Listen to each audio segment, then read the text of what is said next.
sebenarnya kalau kamu atau teman-teman sadar gitu ya bahwa gue ada talenta di, selalu paksa diri bahwa oke, gue salah, gue kurang di sini, and then gue harus naik lagi, gue harus coba lagi. Ada ukuran ini bagus, ini tidak bagus juga. Kayaknya gue kicep deh, kayak gue mundur perlahan deh gitu. Nah itu gimana tuh untuk ngatasin kayak gitu tuh? Itu gimana maksudnya? Cara ngenalin karakter suara tuh gimana?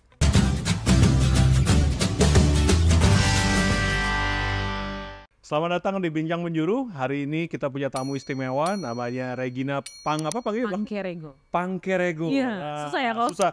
Regina Pangkerego. Nah, beliau adalah seorang singer, songwriter, seorang istri, seorang ibu dari dua anak perempuan ya, dua anak perempuan. Jadi papanya paling ganteng serumah sebenarnya.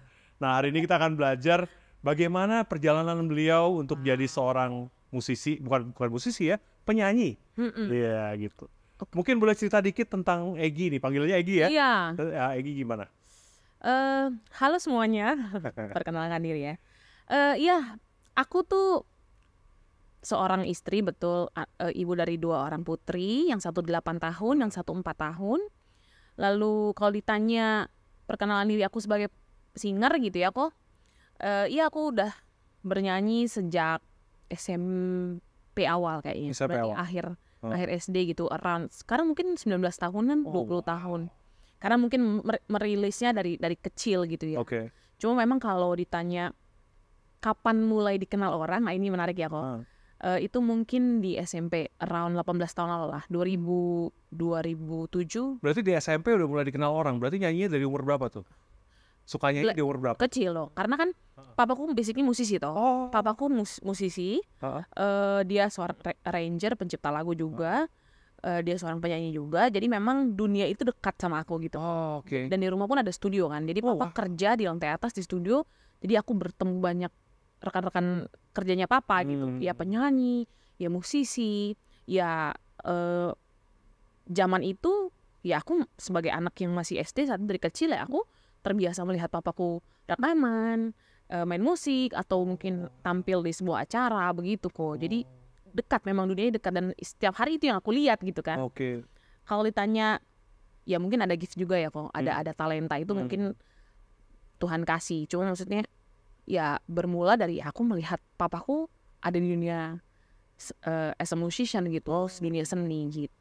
Nah itu kalau gitu pertama kali nyanyi itu apakah karena suka nyanyi apa dorongan orang tua? Suka nyanyi.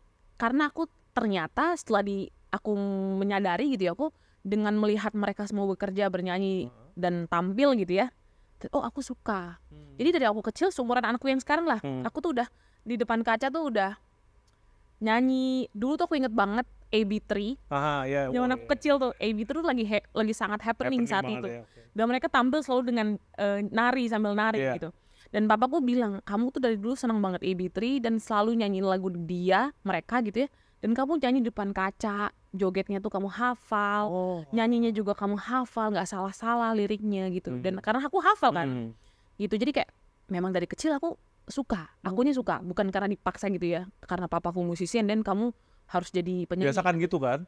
Gitu. Aku enggak. Akunya suka ternyata. Akunya suka. Akhirnya semenjak hari itu memang papa mengarahkan. Dengan cara apa? Papa membiarkan aku tampil nyanyi di gereja. Dulu gereja kami Gemim. Jadi masih gereja kesukuan Manado, Minahasa Utara toh. Di Alor ada tuh ya? Ada. Banyak Gemim di Jakarta. Iya. Karena papaku ketua majelis juga di sana. Ya papaku semua orang tahu beliau musisi gitu. Jadi hampir setiap minggu aku nyanyi kesaksian pujian kok. Dari aku kecil. Akhirnya dari umur berapa tuh kalau boleh tahu? Masih ingat gak? SD kelas berapa gitu? Kelas 4? Kelas 3, kelas 4, kelas 5. Dari situ aku sadar bahwa papa lagi mau build aku punya confidence. Nyanyi di depan orang dengan nyanyi di depan kaca kan totally different toh. Nah dari situ papaku nyanyi. Dan aku mau aja. Nyanyi. Lalu SMP sekolah gabung choir karena aku suka. Ternyata aku suka ya gabung choir, and then ngeband biasa lah ya. SMA ngeband ya. Nah itu semua aku jalanin karena aku suka. Gitu akhirnya kayak gitu. Ada latihan-latihan khusus gitu gak sih? Latihan khusus aku pernah jalanin, aku les vokal akhirnya. Itu kalau nggak salah SMP. Kenapa aku les vokal? Karena aku butuh belajar teknik kan. Kadang kita dapat talenta gitu, tapi kan kita harus belajarin apa yang sebenarnya pakemnya, contoh pernafasannya, tekniknya gitu. Aku sempat les beberapa waktu tapi nggak lama memang. Karena memang aku rasa aku butuh tahu ilmunya gitu dan caranya gitu. Ini bagus karena banyak anak-anak muda sekarang gitu dia ngerasa dia punya talenta nyanyi, tapi benernya teknik dasarnya dia nggak tahu. Salah, ya. Atau mungkin selama ini mereka nyanyinya salah. Contoh pernafasan, terus cara reach high note yang salah gitu sampai nyanyinya jadi capek. Falsetto itu gitu kan? Falsetto segala macam itu kan ada tekniknya. Nah aku sempat belajar itu karena aku butuh tahu ilmunya. Cuma memang aku nggak lama. Saat itu around setengah tahun doang kayaknya aku belajar. Itu pun aku minta papa les, papa support. Walaupun sebenarnya papa aku bisa ajarin, misalkan aku nyanyi, kamu harus nyanyi lagu apa? Sebutin satu lagu gitu. Aku tinggal nyanyi depan dia aja, nanti dia akan koreksi. Jangan kayak gitu, ambil nadanya. Low nadanya jangan ngambil kayak gitu, seperti itu. Cuma kan kadang papaku kan bukan professional coach yang bisa ngajar secara teknis saat itu. Dia cuma hanya penyanyi yang memang gue nyanyi seperti ini, dengan karakter gue, dengan teknik vokal gue yang seperti ini gitu. That's why aku sempat les sebentar. Nah ini kalau buat orang-orang yang istilahnya pengen menekuni dunia tarik suara nih gitu, ada saran apa nih Egy? Oke. Sebenarnya kalau kamu atau teman-teman sadar gitu ya bahwa gue ada talenta di tarik suara lah di as a singer gitu ya, sebenarnya nggak apa-apa, lakuin aja. Tapi memang kita harus tekun belajar, dalam artian kalau mau les lebih baik les karena ada yang tuntun, ada yang nge-guide kita, ada yang koreksi kalau kita salah. Sesimpel teknik kita salah, pernafasan kita salah, atau pemilihan lagu misalkan ini nggak sesuai sama karakter vokalmu misalkan. Dengan kamu les dapat guidance itu, dapat bimbingan itu, yang pasti belajar dan coba untuk terus asah kemampuan kita. Karena kan menjadi penyanyi itu, apalagi kalau ngomongin musik ya, kan luas ya kok. Genrenya aja banyak banget. Spesifikasinya kamu sebagai penyanyi apa misalkan contoh. Kalau misalkan kamu seneng jazz misalkan, ya you need to punya songbank lagu-lagu jazz supaya itu jadi referensi kamu. Dan bukan berarti untuk mengikuti si A, penyanyi A ya, enggak, tapi kamu perlu tahu musik itu lebih luas. Genre jazz misalkan kayak gitu. That's why masukan apa yang aku kasih ya, kamu harus belajar tentunya, upgrade terus dan update terus lagu-lagu tentunya karena kita penyanyi gitu ya. Lalu apa ya, berani untuk tampil, karena jangan jago di kandang aja. Ukuran kita apa bahasanya, bukan sukses ya, ukuran kita bisa bernyanyi as a performance dan dilihat banyak orang adalah ketika kita tampil di depan banyak orang tentunya kan. That's why latihan, dengar banyak lagu dan tampil, karena itulah yang membuat kita tahu kita sudah sampai mana. Kasarnya skillnya lah ya saat itu gitu. Itu sih kok. Kalau misalnya gimana caranya tuh karena untuk banyak orang itu untuk tampil di depan semua orang gitu kan ya, seringkali kan problem kan. Terus apalagi ini kasus anak aku sendiri ya, dia kan les vokal segala, tapi pernah sekali itu dia ikut lomba nyanyi, ada yang ngetawain dia gitu. Wah itu untuk dia ikut lomba nyanyi berikutnya PR banget. Wah PR banget gitu. Nah itu gimana tuh untuk ngatasin kayak gitu tuh Egy? Jujur ya kok, aku itu lomba nyanyi itu nggak pernah solo, selalu grup. Misalkan bernyanyi dalam grup, bernyanyi dalam choir misalkan. Kalau solo, aku ngerasa gini, jujur awal-awal aku tuh nggak pede nyanyi solo sebenarnya. Dalam arti gini, aku bukan penyanyi yang festival, yang nyanyi solo ikut festival A sampai Z gitu. I'm not that. Jadi team player lah ya, mesti rame-rame gitu ya. Makanya banyak orang yang tanya, Gi kenapa lu gak ikut Indonesian Idol? I'm not Regina Indonesian Idol anyway gitu kan. Kenapa gak ikut Indonesian? Aku selalu jawabannya selalu sama pasti jawabannya. Aku gak sepede itu nyanyi untuk ajang pencarian bakat sebesar itu. Karena aku kayaknya gue kalah deh pasti. Makanya orang tanya, oh makanya lu maunya di lagu rohani ya Gi? Orang akhirnya menyimpulkan seperti itu kan kok. Ya enggak juga sih. Maksudnya kalaupun di rohani akhirnya ada ukuran ini bagus, ini tidak bagus juga, kayaknya gue kicep deh, kayaknya gue mundur perlahan deh gitu. Cuma enggak, kalau tanya mungkin itu dasarnya aku tahu, mungkin ini kemampuan gue segini dalam artian. Karena kan di mindset kita saat itu ya, awal-awal dari aku muda SD kecil gitu ya, Indonesian Idol tuh kan suaranya yang suaranya like Mariah Carey, Celine Dion gitu kan. Saat itu aku bukan penyanyi kayak gitu kalau melihat dari karakter suaraku, vokal, range vokal gitu kok. That's why ya nggak gitu. Aku aku bukan orang yang seperti itu. Tapi kalau pertanyaannya Koko, bagaimana supaya kita berani atau anak-anak kita atau teman-teman kita ya untuk berani, itu harus terus dicoba. Emang itu proses kita sebenarnya. Karena percaya diri untuk tampil itu memang terberat menurutku ya. Setelah kita punya skill, setelah kita latihan, setelah dirasa mumpuni nih semuanya, untuk tampil tuh perkara lain ternyata. Dan ini memang harus dibelajar lagi, harus dibuild lagi confidence-nya. Kenapa aku bilang gini, selalu paksa diri bahwa oke, gue salah, gue kurang di sini, and then gue harus naik lagi, gue harus coba lagi. Karena kalau apalagi anak kecil zaman sekarang ya, aku gampang nyerah. Apalagi melihat orang kayak punya respon yang ketawa ini. Aduh, kamu kurang di sini, atau kamu harusnya nggak gini nyanyinya, atau kamu pemilihan lagunya kayaknya salah deh. Itu kita pasti langsung, jangankan anak kecil, kadang kita juga pasti yang dewasa, iya ya, kadang drop sendiri juga mentalnya. Tapi justru harusnya kalau dari anak-anak menurutku harusnya dia lebih berani, dalam artian nggak se-drop itu, nggak kayak kita yang dewasa. Jadi di-encourage aja kali ya kok untuk tetap ayo, justru harus tetap lomba, harus tetap tampil biar semakin diasah kamu punya percaya diri, vokal, mental gitu. Aku tuh kemarin kan lombanya baru 2 minggu yang lalu lah kurang lebih ya. Di mall kok? Iya, di Hotel Mercure ya, Yamaha kan, Yamaha. Nah jadi lomba itu tuh dia udah nervous banget kan, karena sehari sebelumnya dia lomba judo, tapi lomba judonya dia malah dapat medali perunggu ya. Bronze, juara 3 lah pokoknya. Juara 3. Nah besoknya dia lomba nyanyi. Nah pas lomba nyanyi ini padahal dia kan udah latihan prepare gitu kan. Itu kan siang, pagi-paginya tuh udah ya nangis-nangis gitu loh. Aduh aku harusnya nggak ikut nih segala macem. Gitu sampai akhirnya aku jadi ikut nyanyi bareng sama dia, mamahnya ikut nyanyi gitu. Tapi komentar dia adalah dia bersyukur banget bahwa kita ya support itu orang tuanya gitu ya. Dan waktu pas dia nyanyi pun dia kan ada nervousnya gitu, tapi pasti. At least yang buat aku bangga adalah dia berani ngalahin ketakutan dia gitu. Iya. Karena banyak anak sekarang kalau takut gitu mendingan nggak usah gitu. Iya, mendingan mundur kan. Kalah sebelum berperang jadi. Iya, padahal kan banyak yang istilahnya punya potensi jadi vokalis yang luar biasa. Betul. Tapi karena pernah gagal sekali terus udah ini bukan buat gua gitu ya. Bukan jalur gua nih gitu. Nah, itu sering banget kan ya. Iya.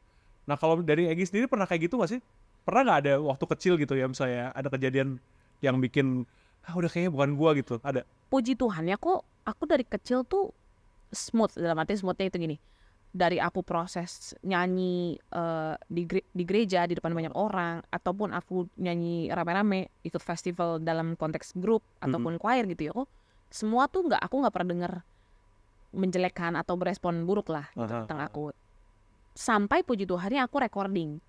Masuk dunia recording kan itu berbeda lagi kan kok. Dalam artian kamu rekaman, rekaman, and then kamu didengar ratusan ribuan orang, baik nggak cuma di Indonesia anyway, di luar negeri juga bisa akses lagumu gitu kan. Jadi dari dulu sampai sekarang puji Tuhan ya, aku sangat di welcome, dalam artian nggak ada yang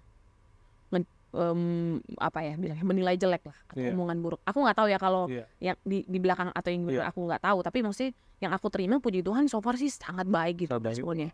Apalagi dunia rohani kan, kok maksudnya kamu juga punya banyak konten pesaing gitu kan.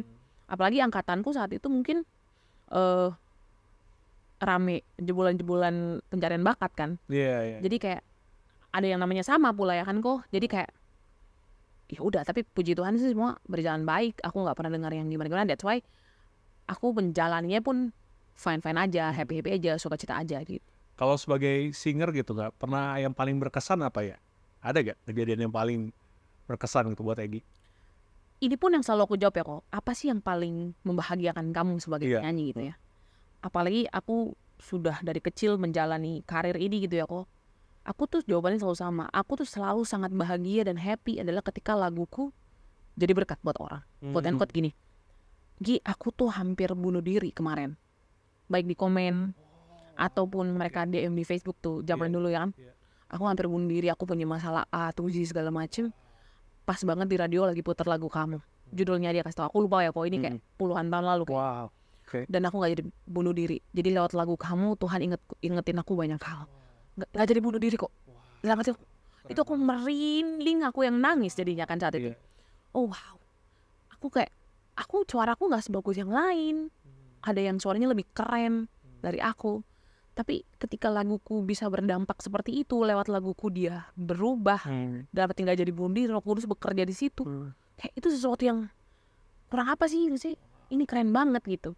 Selalu sama ketika laguku didengar jadi berkat, jadi kekuatan, jadi sumber pengharapan, sukacita buat orang. Kayaknya itu deh gue yang paling bikin aku bahagia sih. Kalau misalnya dari pernah ikut lomba-lomba gitu gak sih?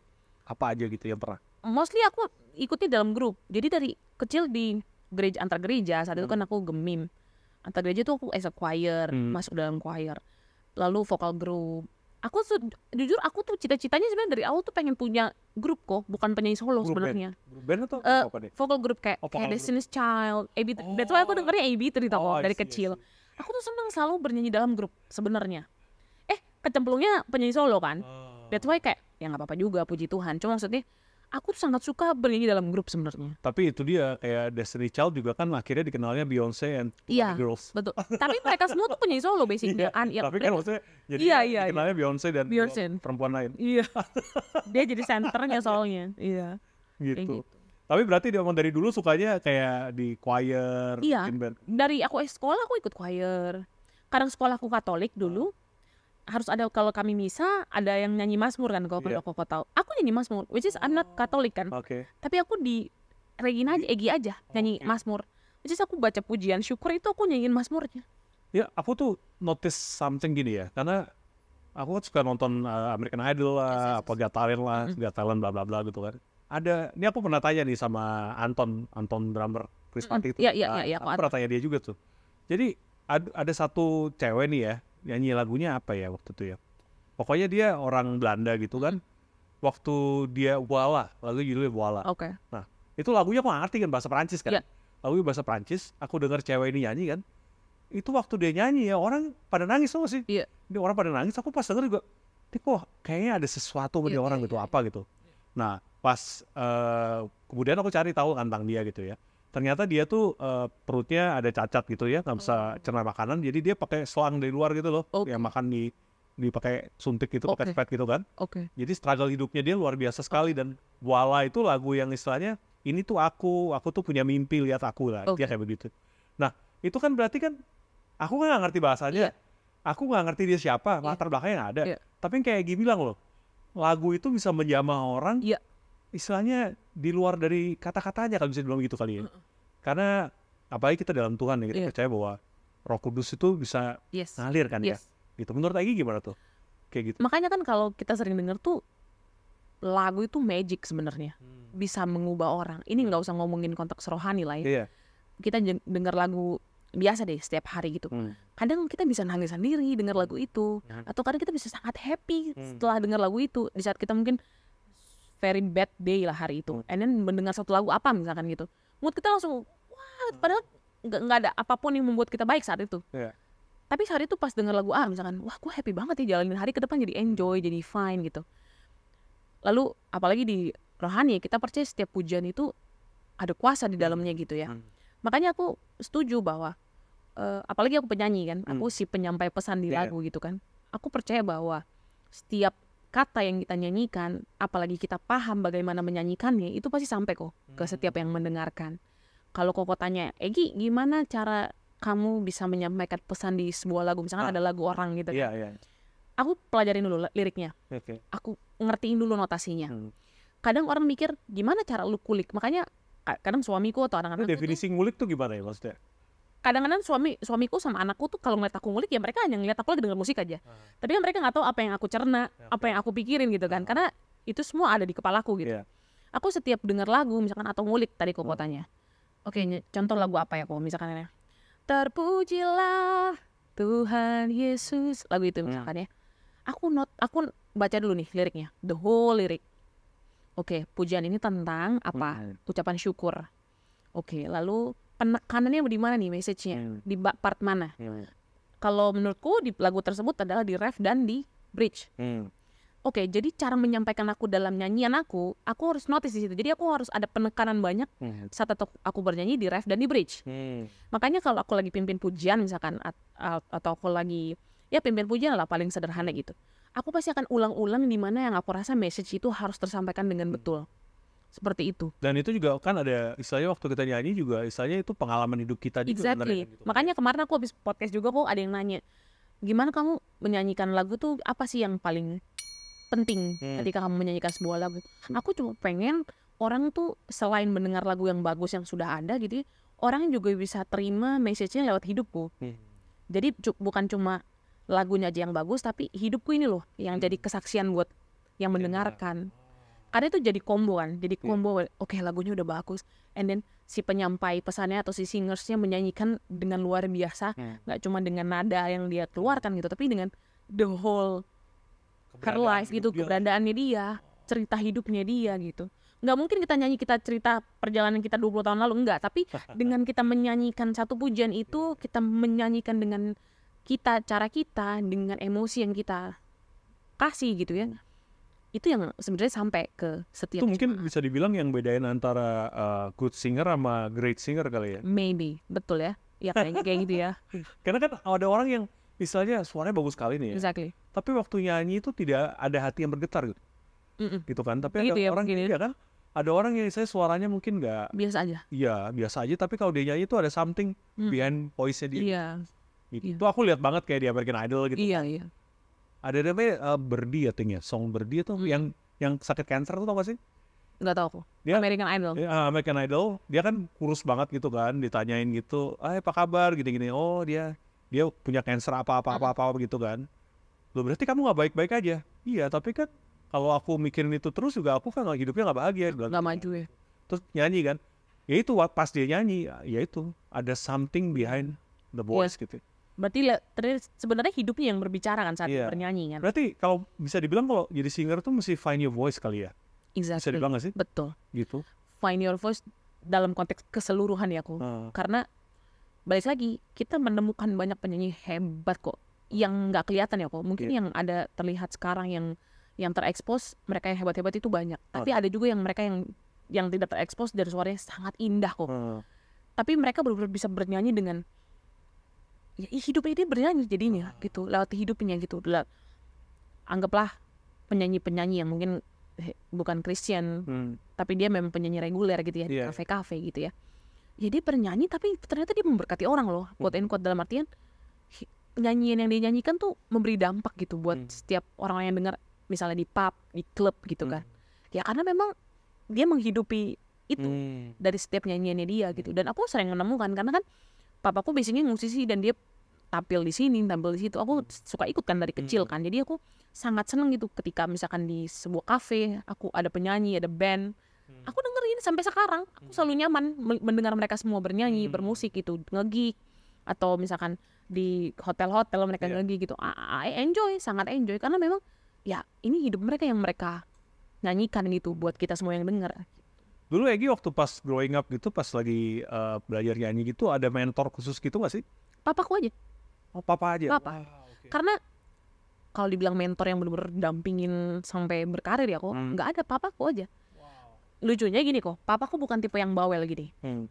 Kamu harus kayak gini ya, nanti kamu nyanyi harus kayak gini. Papaku sama sekali tidak begitu. Papaku cuma kasih aku waktu, kasih tempat untuk aku bernyanyi di gereja. Yang ngiringin pun dia kok. Yang ngiringin papa. Nggak langsung dievaluasi kok. Misalkan besokannya, 2 hari setelahnya, papa itu selalu pasang musik di rumah dari pagi sampai sore. Misalkan aku pulang sekolah nih dari kecil, minggu kemarin aku bisa nyanyi nih di gereja. Kemarin kurang naik nadanya, kemarin agak fals di area ini, kemarin tuh harusnya nggak gitu narik nadanya. Sangat chill. Memperlakukan aku juga bukan kayak besok tuh lu harus perfect segini nyanyinya. Nggak pernah. Nggak ngasih beban ke tekanan. Nggak pernah. Ya. Nafasnya harus dilatih, harus olahraga deh. Karena ngos-ngosan ya. Iya, nafasnya kurang oke. Oke, Pak. Nah, next aku nyanyi lagi kan. Kalau ada perubahan dia appreciate, ya kemarin udah bagus kok. Oh, ada kurang lagi. Kayak gitu, papaku tipe kayak gitu. Bukan yang sini duduk, nanti besok kamu nyanyi lagi ini ya. Sama sekali enggak kok. Bener-bener dia tuh, tapi dia memperhatikan setiap aku nyanyi. Nggak usah dulu deh, sampai sekarang pun kalau aku nyanyi lagu apa, dia masih suka komentar kok. Karena mungkin beliau yang bener-bener tahu aku dari aku nyanyi masih fals itu, suaraku secempreng itu, sampai hari ini, papa aku kayaknya yang paling ngerti. Aku sampai sekarang masih telepon, "Pak, aku mau nyanyi lagu ini, kuncinya apa ya?" Aku masih suka telepon papa. Anyway, sampai sekarang udah anak 2. Kayak gitu.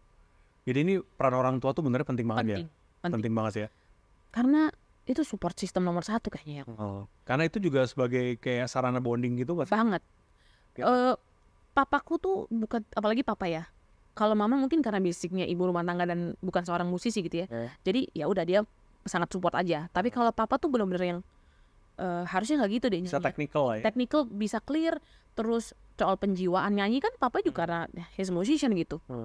Harus lebih dirasa deh, jangan kenceng di sini, jangan harus dilembutin yang ini, dibikin enak, nyanyi tuh pakai rasa segala macam. Ya itu semua dari papaku. Makanya kalau tanya mentor ya pasti papa, karena dia yang exactly tahu semua kekurangan aku dalam bernyanyi, poin bagus aku di bernyanyi atau kelebihan aku di vokal aku tuh kayak apa tuh ya papa.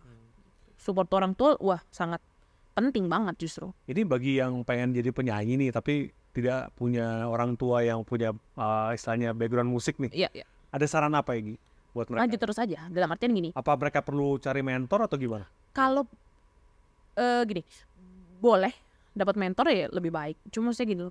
Banyak juga orang-orang yang nggak punya background musik dari keluarga hari ini jadi musisi terkenal kan kok.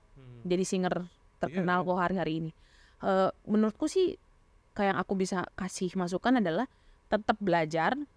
Mendengarkan lagu yang banyak itu tetap penting karena itu membangun kamu punya referensi lagu, jadi kamu tahu banyak lagu. Kalau buat kita penyanyi tuh kamu bisa menyanyikan genre ini dengan benar, nggak harus perfect, tapi kamu tahu menyanyikannya. Lalu kalau les vokal kamu mampu untuk les vokal, go les vokal. Kalaupun enggak, YouTube banyak kok sekarang teknik untuk belajar teknik ya dari situ. Lalu balik lagi kamu harus coba untuk tampil. Baik kamu seorang pemain musik misalkan ataupun penyanyi, tampil itu karena menjadi penting karena kamu tahu kamu udah di tahap apa. Kamu bisa ukur lah. Lalu misalkan kalau kita tampil direkamin, aku dulu gitu kok. Salah satu cara aku latihan adalah aku rekam suaraku biar aku bisa evaluasi, oh gue salahin. Kalau sekarang kan kita nyanyi di event apa, kadang udah ada streamingnya atau kadang udah direkam sama CEO-nya atau segala macem. Kalau dulu kan belum ada kok. Mostly malah rekam handphone aja jarang ya kan. Tapi aku selalu rekam di handphone dulu kan selalu denger lagi. Sampai sekarang kok kalau aku song leader di sini, aku selalu denger besokannya untuk bahan evaluasi tuh. Which is itu yang membuat kita tuh tahu, oh gue salah ini mana, kurangnya di mana. Jadi upgrade terus. Jadi nggak cuma di situ aja, harus terus terupgrade kayak gitu. Ini kan karakter suara itu kan macam-macam ya. Yes. Apalagi anak zaman sekarang tuh kan seringkali ketika mereka punya idola, let's say K-pop siapa gitu ya. Itu mereka kan mau seperti itu dan itu seringkali nggak selaras sama karakter suaranya karena itu cara menemukan karakter suara dan pilihan lagu yang pas tuh gimana menurut Agit? Poin utamanya adalah kenali dulu karakter suara kita, betul. Itu gimana maksudnya? Cara ngenalin karakter suara tuh gimana? Makanya gini, dengan kita latihan kayak sesimpel les itu membantu kita untuk mengetahui kita tuh karakter vokalnya seperti apa. Karena kadang gini, sesimpel anakku deh yang Seva 8 tahun, K-pop banget kok. Dia bisa nge-rap lagu Korea. Cara nyanyi Korea dia bisa ikutin kok. Cuma I know ini bukan karakter dia yang sebenarnya. Dia hanya mengikuti apa yang sering dia dengar aja. Kita pun begitu ternyata. Kadang tuh kita paksakan kita menjadi A, padahal sebenarnya kita nggak A. Karakter vokalnya. Karena kenapa kita enggak karena konsumsi lagumu ya A. Jadi bias. That's why aku bilang dengarlah banyak genre lagu. Dengarlah banyak lagu. Papaku selalu ajarin dari kecil, denger lagu semua. Mau 80s, 90s, apalagi papaku setiap hari kok nyalain lagu. Dari penyanyi A sampai penyanyi Z. Jangan cuma yang apa yang kamu suka. Exactly. Mungkin kita nyamannya misalkan di pop. Tapi kita dengerin juga rock atau misalkan blues, country. Papaku tuh suka banget musik country. Papaku pemain musik country. Aku menemukan karakter vokalku gara-gara papaku putar lagu country. Padahal aku nggak suka lagu country anyway. Tapi pas papaku puter, aku nyanyiin lagu tersebut karena diputar terus kan kok. Aku nyanyiin aja jadi hafal kan sedikit lagunya. Pas aku nyanyiin, enak juga ya. Nyanyinya aku nyaman. Aku menemukan di situ akhirnya. Kayaknya gue oke nih nyanyi lagu country, slow ya country saat itu. Ini waktu masih SMP ya, waktu itu SD SMP. Country kan ada cegok-cegokan exactly. Gitu. Ada iya kayak kalau dulu kita taunya penyanyi country itu Shania Twain. Iya kayak gitu-gitu. Faith Hill. Saat itu aku suka lagu ini ya. Kok aku suka genre musik ini ya? Walaupun country pun ada yang country benar-benar yang lagu lagu cepatnya mereka, lagu-lagu bener kayak mereka dari Nashville kan. Jadi lagu-lagunya yang ada yang ceria aja juga, yang bener-bener ada cengkoknya itu kan susah kan sebenarnya. Tapi saat aku temukan waktu itu papa pasang lagu Shania Twain, Faith Hill tuh enak ya, aku suka lagu ini. Dan papaku bilang, kamu cocok nyanyi lagu kayak gini, lagu-lagu seperti ini. Nah aku menemukan itu. Saat itu mungkin kalau papaku puternya jazz, aku paksa nyanyi jazz, aku jadi mengetahui bahwa aku bukan penyanyi jazz, genre-ku bukan itu. Makanya aku bilang mendengar banyak lagu itu membantu kita untuk menemukan karakter vokal kita seperti apa, genre kita tuh spesifikasinya tuh genre apa. Ini menurutku ya, ini menurut pandanganku, karena itu yang sudah aku lakukan. Spesifikasi yang misalnya lebih selaras dengan karakter suara kita. Iya, suara. Ya? Karena ada juga, aku basicnya ya aku penyanyi biasa, aku bisa nyanyi pop, aku bisa nyanyi rock, apa aja lah basicnya, kan ada yang gitu. Cuma ada satu genre yang sesuai banget sama karakter vokal kita, menurutku ya. That's why makanya semenjak aku tahu bahwa aku penyanyi pop biasa, lagu pop, worship, kalau di lagu gereja ya worship song, aku nggak akan keluar dari area yang itu, karena kekuatan gue di sini, misalkan kayak gitu. Aku nggak mau paksa aku bernyanyi di genre atau di karakter lain, karena it's not me, gitu. Dan puji Tuhannya sampai sekarang pun produser segala macam pun ya stick menghargai dan mengetahui ini jalur Egy nih gitu. Ada, aku nonton ini duetnya si Michael Bublé sama Blake Shelton.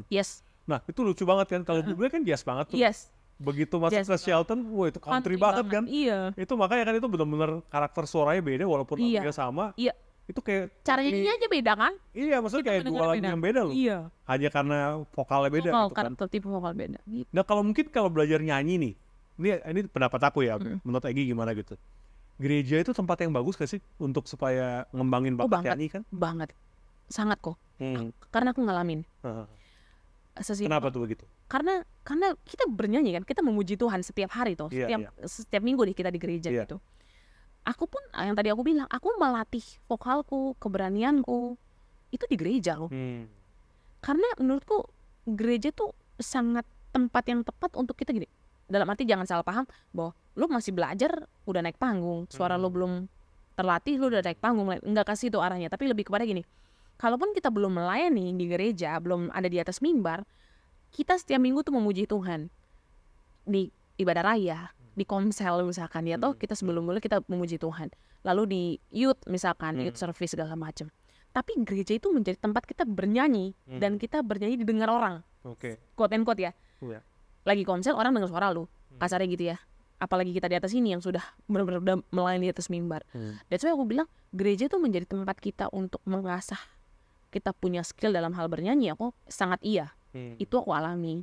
Dan mungkin gereja zaman sekarang agak berbeda sama zaman aku dulu waktu kecil ya. Karena kalau dulu kecil ada kesaksian pujian, bebas, bebas. Bodoh amat. Si ini habis ulang tahun, jadi dia memberikan kesaksian pujian, atau keluarga ini habis ucapan anniversary dan dia harus naik untuk kesaksian pujian sebagai ucapan syukur. Kalau dulu di gereja Gemimku seperti itu. Dan kalau sekarang kan segala sesuatu by audisi, harus setidaknya professionally, betul.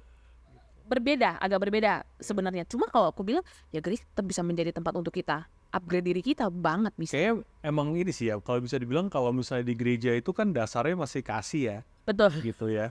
Kalau misalnya di luar kan kalau sampai salah dasarnya bisa kasih pelajaran. Kasih pelajaran bukan kasih ya. Kasih pelajaran. Kasih pergi. Kasih pergi.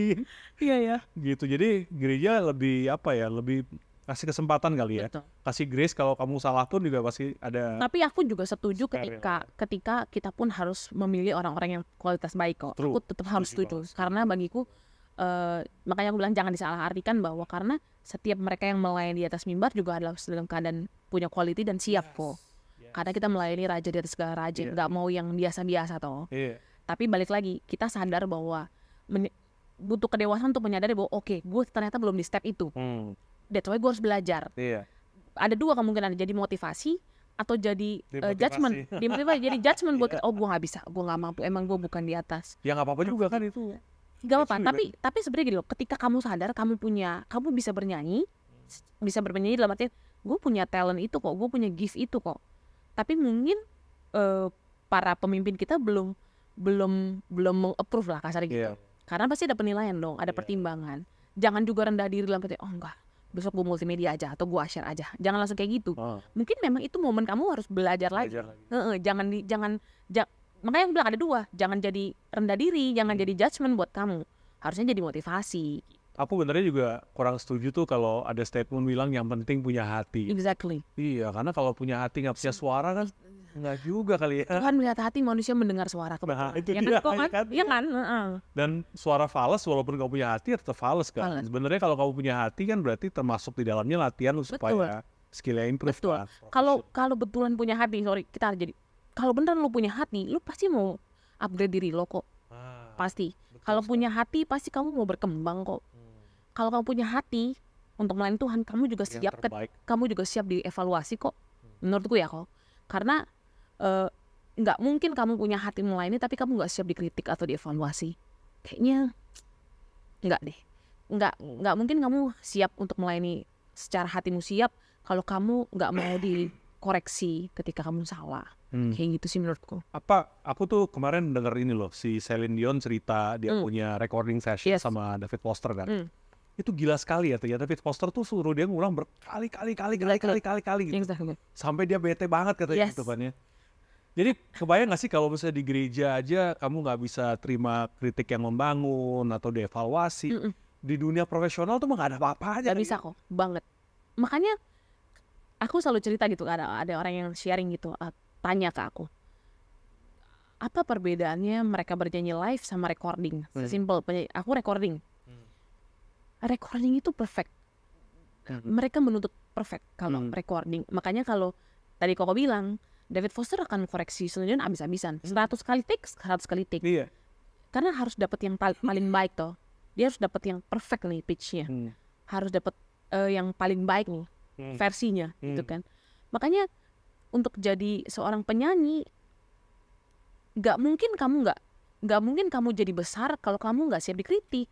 Nggak siap untuk dikoreksi, itu mustahil kok. Aku recording nih kok bisa take 4-5 kali kok. Menyanyikan lagu yang sama 5 versi, misalnya 5 kali take the whole song gitu. Itu versi yang oke lah. Belum di part-part yang aku fals misalkan. Sedikit-sedikit itu. Walaupun sekarang ada autotune yang bisa diperbaiki di komputer kan. Beda tapi feelnya kali. Beda, harus ada rasa yang jangan sampai ini komputer banget nih gitu. Ya kan? Karena kita nyanyi manusia, kita harus ada rasa, harus ada penjiwaan ya kan. Gitu. That's why aku sangat dari kecil aku terlatih untuk salah ulang, salah diperbaiki. Mentalnya udah seperti itu. Balik lagi, papa mau ngajarin ya kalau kemarin jelek besok harus lebih baik nyanyinya. Lagu yang sama kamu ulang dalam 1 bulan. Kalau sama-sama aja berarti kamu nggak berkembang dong. Kalau kamu falsnya di area itu terus, yang nggak berkembang dong berarti nyanyianmu. Kasarnya gitu ya kok. Begitupun kita di dunia profesional kah, mau di dunia gereja kah, dievaluasi, dikritik, itu harusnya menjadi kesukaan buat kita karena itu yang membentuk kita untuk jadi lebih baik. Ada progres kan kok. Gitu. Karena actually itu bukan berlaku waktu pas di gereja ada urusan vokal doang, tapi di dunia, di semua lini kan kok. Di semua lini kehidupan kita itu benar prinsip yang baik sekali kan diterapin kan. Banget. Nah kalau buat anak-anak muda sekarang nih, mereka untuk kan gini, Egy dulu kan latihan gitu, perform tiap kali gitu ya. Apa yang bisa memotivasi gitu? Maksudnya visinya Egy itu apa sih waktu itu? Kan karena itu kan yang gini loh, untuk bisa perform day in, day out, lagi feeling, lagi nggak lakuin terus gitu, apa itu? Aku harus memberikan yang terbaik setiap aku tampil, apapun kondisinya. Karena gini, ketika di professional singer profesional, aku as a professional ketika aku rekaman deh kok. Mau saat itu aku moodnya jelek, mau saat itu aku lagi berantem sama suamiku, atau saat masih dimarahin papa gara-gara pulang kemalaman tadi malam gitu ya. Saat aku recording hari ini, aku harus memberikan 100% yang aku bisa. Karena itu kualitiku jadinya. Dan itu orang yang gini, orang kenal Egy, ya Egy, the whole, dengan penilaian 100 misalkan. Mau apapun yang terjadi di kemarin atau yang sedang kita alamin saat itu, ya Egy harus jadi Egy yang 100 gitu. Begitupun saat kita nyanyi di atas stage gitu, atau aku lagi, misalkan aku lagi kerjain apa, dan aku harus nyanyi di depan banyak orang, di event apa, misalkan kayak gitu. Ya aku harus memberikan yang 100, karena itu yang orang mau dari aku, dan orang mengenal aku ya 100. Ini penting sekali loh, karena aku lihat tuh anak muda zaman sekarang itu mut-mutan kan ya, gitu ya. lagi. Bahkan apa ya, nggak usah gitu. Dulu ada karyawan di kantor, kan kita editing gitu ya, dia editor gitu. Siang-siang bisa nongkrong di luar gitu kan ya, ditanyain lu kenapa nggak ngedit itu, lagi ngamut, asik. Sedangkan kalau recording atau kalau misalnya ada live performance, nggak mungkin diundur. Iya, banget, bener. Lu mau mood kayak nggak mood kayak kemarin gimana, kayak bodo amat, udah bayar, lu harus perform kan gitu. Itulah mungkin yang dibilang profesionalitas ya kok. Iya. Dalam arti mungkin orang mengiranya profesional itu hanya mereka yang sekuler gitu ya bahasanya ya. Kalau di gereja ya udahlah, kan juga setiap minggu tampil, kan mungkin ada pemikiran kayak gitu. Gila sekali itu pikiran kayak gitu. Makanya nggak bisa. Makanya aku sangat mempersiapkan ketika misalkan aku mau song leader gitu hari Minggu. Suamiku lihat deh, atau anak-anakku lihat tuh betapa aku ngulik tuh benar-benar. Oke, gue mau memberikan yang terbaik. Masalah antar hari eksekusinya misalkan ada kurang-kurang, beda lagi kok. Tapi setidaknya di preparation aku tuh udah maksimal. Karena itu kuncian awal kasarnya gitu ya. Ketika lu udah yakin di preparation, harusnya pas eksekusi lu aman-aman aja. Ini ngomongin teknis ya kok. Akan fun-fun aja. Beda case kalau tiba-tiba misalkan in-ear mati atau monitor mati, and then kita agak switch sedikit, itu technical banget lah, at that time gitu kan. Tapi preparation kita udah oke, and then kita udah yakin aja nih di atas ini kita nyanyiin baik. Mau recording, udah dikulik lagunya, udah ditahu nih mau bawa ini seperti apa nanti pas recording. Persiapanku udah mateng. Eksekusinya pasti harusnya lebih yakin dong, lebih pede. That's professionalism menurutku ya. Itu yang harus, mungkin zaman sekarang anak-anak harus mengerti, ngelotok gitu di kepala bahwa ya lu as a performer gitu ya, apapun, mau instrumen, pemain musik, singer, seorang MC sekalipun, apapun mungkin jobnya, ya profesional tuh menjadi penting dan harus kita lakukan gitu. Apapun mood kita ya kok, yang kita alami saat itu ya. Aku juga belajar soal itu juga sih kok. Maksudnya itu melewati itu juga pernah. Tapi maksudnya at the end kita sadar bahwa kita harus memberikan yang paling baik, harus, karena kita dipercaya karena itu. Jadi dulu kalau misalnya latihan gitu, ada nggak misalnya 1 minggu latihan berapa kali, minimal berapa jam sehari gitu-gitu, ada nggak sih? Aku tuh bentuk latihannya gini kok, karena aku tahu kekuatanku untuk latihan seperti apa, jadi aku setiap latihan itu bentuknya ya terserah gue kan, maksudnya aku latihan sendiri di rumah anyway misalkan. Karena aku punya kesibukan A, B, C, ya aku atur waktuku lah untuk latihan. Tapi basicnya aku setiap latihan tuh adalah momen dimana aku nyanyi aja. Di mobil pun aku latihan kok, sampai sekarang. Sampai sekarang. Aku dengar musik A misalkan. Aku pengen belajar lagu tipe kayak gini, bukan untuk aku nyanyiin besok, enggak. Tapi aku mau tahu aja, aku biar ngerti nih. Zaman sekarang lagunya lagi K-pop nih. Aku nyanyiin per bar, aku nyanyiin per part gitu. Oh gini cara nyanyiinnya, oh oke. Ya aku latihan seperti itu. Beda kalau misalkan pernafasan, kalau kita mau tampil misalkan, atau aku mau song leader hari Minggu. Dari hari Sabtu aku selain ngulik, aku hafal lirik, aku hafal part lagu, aku hafal bagan lagu semuanya. Aku vocalizing, aku pemanasan. Di hari pagi atau dari Sabtu malam aku udah vocalizing, aku udah cari cari nyanyiin lagunya dengan coba nyanyiin lagu the whole song gitu, aku nyanyiin, aku coba bawain liriknya, aku ulang-ulang lagi biar aku ngelotok gitu. Preparation itu selalu ada, selalu. Tapi nggak pernah ada Senin sampai Jumat, Senin Selasa gue nyanyi lagu ini atau aku latihan part ini. Nggak yang seperti itu. Tapi latihan itu ya aku lakukan di mana aja pas aku bisa, misalkan kayak gitu. Lagi masak aja kok, ya aku vocalizing, aku nyanyiin satu lagu gitu. Ini pandangan berbeda banget kan, sering kali ya, terutama kalau mungkin kalau song leader persiapannya kan kayak model Egy. Tapi kalau datang cuma sebagai singer aja, cuma bawa badan doang kan, kadang-kadang lirik aja nggak apa loh, gitu, ngandelin itu aja multimedia kan, lihat screen gitu. Menurut aku sih seharusnya tidak seperti itu ya, gitu. Dan actually performance apapun selama itu melayani Tuhan ya, kamu harus prepare dirimu sebaik mungkin kan. Sepakat. Kecuali nih hari itu dadakan orang yang asli nggak bisa, kamu gantiin. Ada excuse lah ya. Itu ada anugerahnya sendiri lah ya, gitu ya. Makanya kan aku sering berbagi juga kan kalau sama teman-teman singer, biasanya habis ibadah aku latihan kan sama mereka. Aku selalu bilang gini, salah satu bentuk kamu mau memberikan yang terbaik adalah di preparation menurutku. Ngulik, hafal lirik. Beda kalau misalkan lagu bahasa Inggris ada 5 bait kayak Egy, gue susah nih, ya beda case. Cuma maksudnya lagu-lagu yang memang current yang kita sering nyanyikan harusnya hafal. First bait, bridge harusnya kita hafal.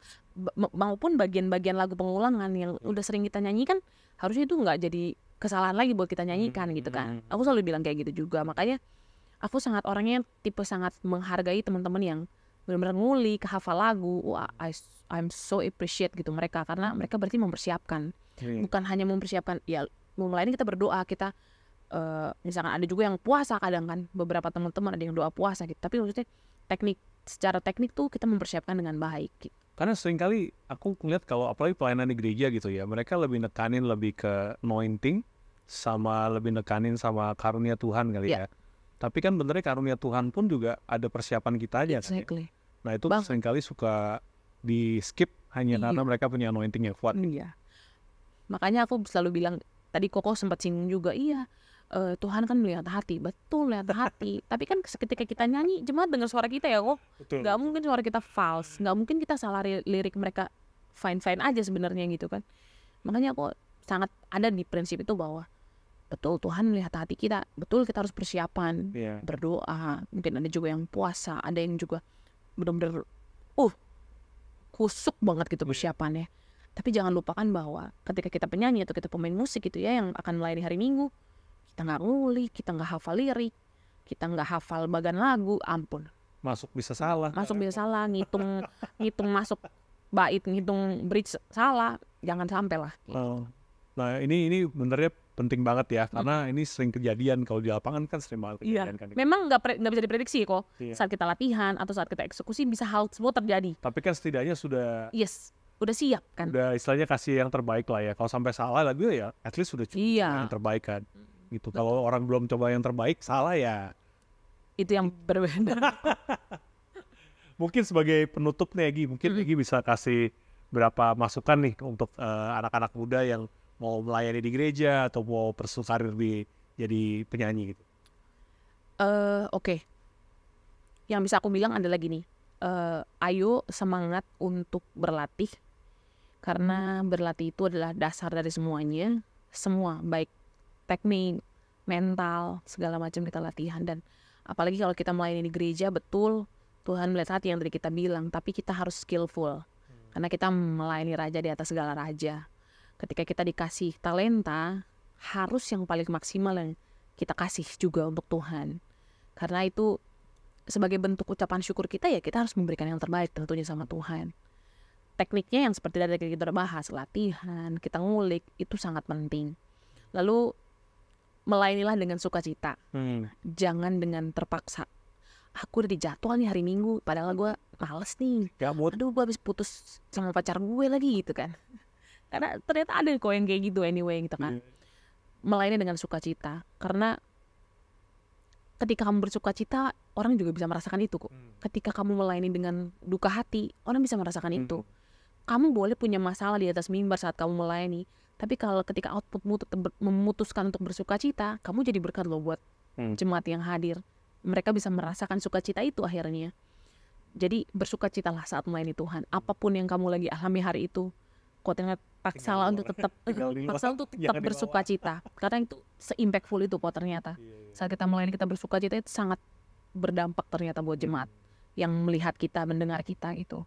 Lalu buat teman-teman yang mau memulai karir mungkin di dunia musik, di dunia penyanyi atau musisi, jangan pernah takut untuk dievaluasi.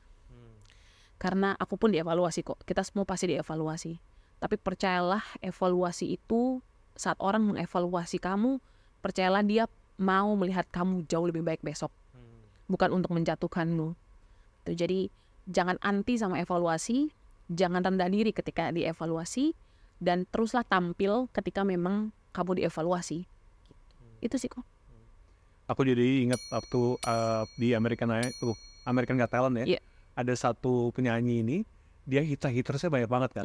Terus komen-komennya kan banyak yang hate gitu kan. Suara lu kayak kucing lah, banyak banget kan. Dia ambil semua itu, dijadiin lagu, terus dinyanyiin tuh di American Got Talent. Itu sampai kocak banget gitu kan. Jadi motivasi dia akhirnya. Iya, jadi apa ya, dia turn it into a song gitu. Padahal itu kata-kata hate speech-nya buat dia lah gitu. Nah itu, jadi kita harus, kalau kritik yang membangun kita terima, kalau kritik yang menjatuhkan ya kita anggap itu batu loncatan. Iya, betul, setuju. Mesti tahan di kritik positif dan negatif ya. Karena itu yang membangun kok. Salah satu hal yang membangun kita adalah ketika kita dievaluasi sebenarnya. Bukan didevaluasi ya. Bukan. Turun inilah. Oke, kalau gitu thank you banget Egy udah waktunya nih, udah luangin waktu buat kita gitu. Ini ya kalau mau connect sama Egy di apa? Bisa di IG aku. Apa? @regina_pangkirego. IG ko itu, Facebook juga ada, cuma mungkin jarang kali ya sekarang main Facebook, tapi ada Regina Gupita Pangkirego. Aku nggak main TikTok anyway. Nggak main TikTok. Tapi kalaupun sekarang aku lagi ngebangun label sendiri kok, berdua adik, udah kayak adikku sih sama temanku. Jadi kalau mau ngeliat karyaku ke depan di YouTube namanya Tribute Music Indonesia. Tribute Music Indonesia. Tribute Music Indonesia. Instagramnya juga ada. Aku ada di bio aku kok di IG. Jadi teman-teman kalau mau lihat beberapa karyaku ke depan di label aku sendiri ya di situ di Tribute Music Indonesia. Oke, kalau gitu siap. Nih kalian bisa check out ya Instagram, YouTube-nya. Ada di Spotify mungkin? Spotify ada. Spotify. Klik aja Regina Pangkirego pasti ada keluar. Oke, siap, lengkap tuh you guys. So you guys boleh check it out ya. Gitu. Thank you banget Egy buat waktunya. Thank you so much. Thank you banget juga yang udah dengerin di rumah. Sampai ketemu di episode berikutnya. Thank you. God bless you. Bye.